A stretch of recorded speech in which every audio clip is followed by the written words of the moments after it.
Good morning and welcome to Chapel as we continue thinking about lockdown wisdom. We thought about wisdom, we thought last week about wealth, and today we think about worry.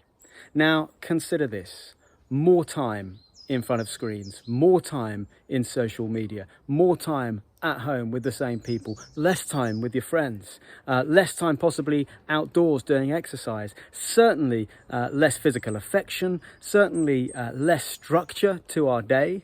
Throw into that the fact that we're in the middle of a global pandemic, the fact that all over the media are really quite scary and nasty political and racial tensions, and it is no wonder that many people are reporting higher levels of anxiety. In fact, during lockdown, according to The Independent, there's been a 50% increase in anxiety, in worry.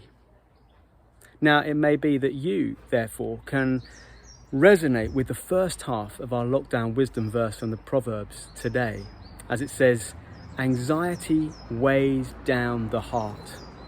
And the truth of the matter is that many of us have experienced that anxiety, and when we're weighed down, it can feel difficult to get out of.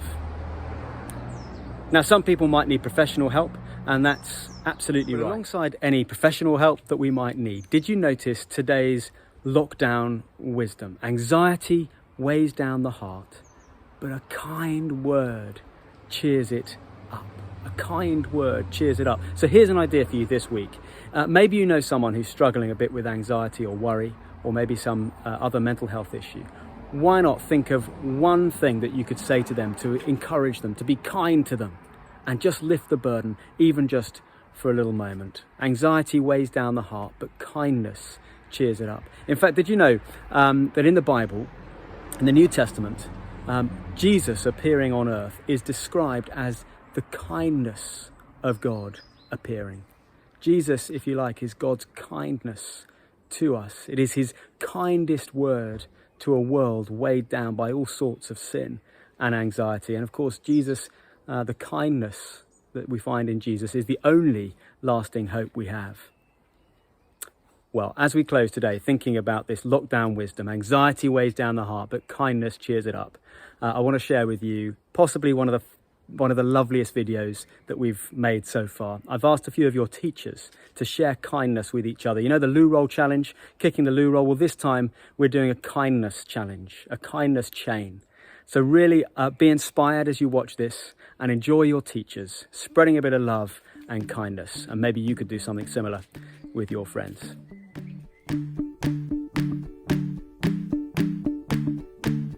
Mr. Chisholm, you've been a great colleague in the chaplaincy. You've got a keen theological mind, which I found really helpful to engage with over the last few years. And you're great in delivering talks and leading services.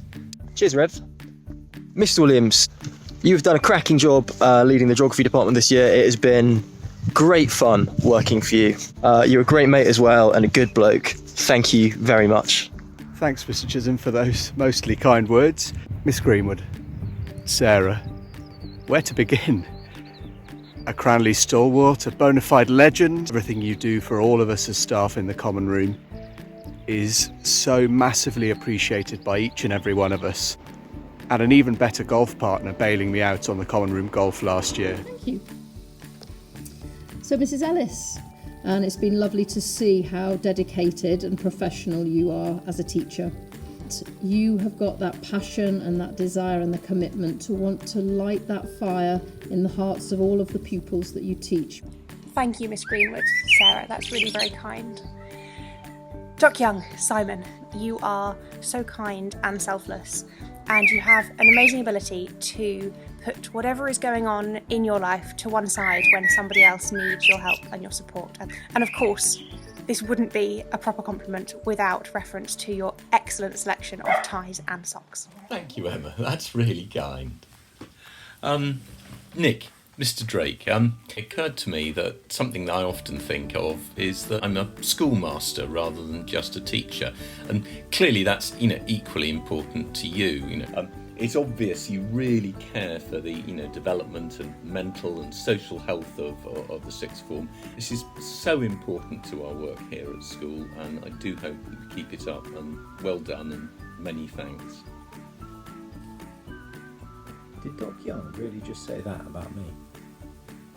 Anyway, Miss Sharp, you're a kind, supportive, very brilliant head of department who speaks Spanish as if she were native. And also, you are a very, very thoughtful person. I will miss you greatly as you move up north. Thanks, Mr. Drake, that's super kind. Mr. Chadwick, Chadders, Will, you are a fantastic colleague and friend.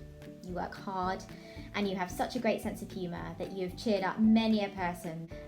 You've helped make the Spanish department a really lovely team to be a part of. Thank you very much. Thank you. When Rev Lewis first asked me to say a few words about Mr. Hopcroft, my first thought was, what a wonderful idea. My second thought was that we should probably be careful sending too many positive vibes towards a man who is so fizzing with energy and enthusiasm for life. If we pump him too full of positive thoughts, he might end up zooming off somewhere into the stratosphere. If we can all have even a small amount of his positivity, enthusiasm for life, we'll all be much better off. Thank you, Mr. Chadwick. Hazard, Mr. Venables. Now, to state the obvious, I think that you are a kind and caring member of staff and a good friend. But the thing that I think I admire the most about you is that incredible head of hair. That the ability to be able to achieve volume and length knows no bounds. And Mr. Venables, you are worth it. Poppy, thanks for those kind words about me. Mrs. Lewis, what can I say about you? Well, I guess two things. Firstly, professionally, she really does care for the girls under her at Rhodes. Absolutely seems to be a fantastic house mistress. And on a personal level, just her three daughters just seem such wonderful, balanced girls, and I thought that has just shows what a great job she's done as a mother as well. Oh, thanks, Mr. Venables. That's really kind. Rev Lewis, Tim, TMPL, you are annoyingly good at everything, and I am very lucky to be married to you.